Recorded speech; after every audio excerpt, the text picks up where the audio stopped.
So this is the process I'm going to follow for my melting ice block races.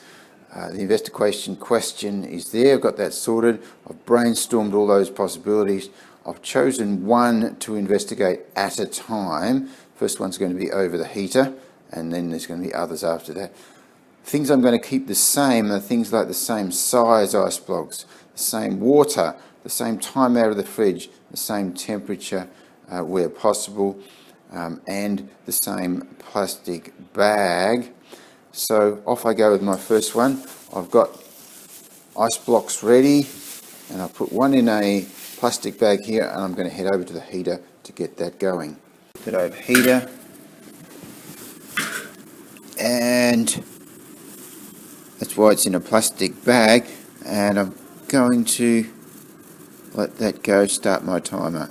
Probably important to put these ice blocks back in the freezer because they'll start melting away here and it won't be a fair test then. As you can see, has happened over here, started to happen with this one. So this one's taking a fair while to melt, but if you just do the same sort of thing with 5 different ice blocks in different places, time how long it takes, and you'll be able to record your results on the Google Classroom assignment. There's a Google Doc set up there with a table all ready to go to put your results in. Have fun with this experiment. It's one that I find that students really enjoy because they try some of their own ideas of what's going to be the fastest way to melt an ice block. Okay, have fun. So that one's all melted.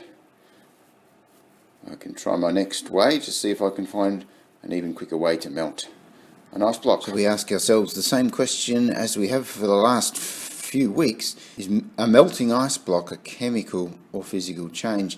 And we can run through those same questions. Has a new substance been formed? Are the changes irreversible? Has a gas been produced? Is there a change of colour? Is there any heat or light given off? And I'll let you do the thinking and maybe get back to you next week with a bit more of an explanation from me.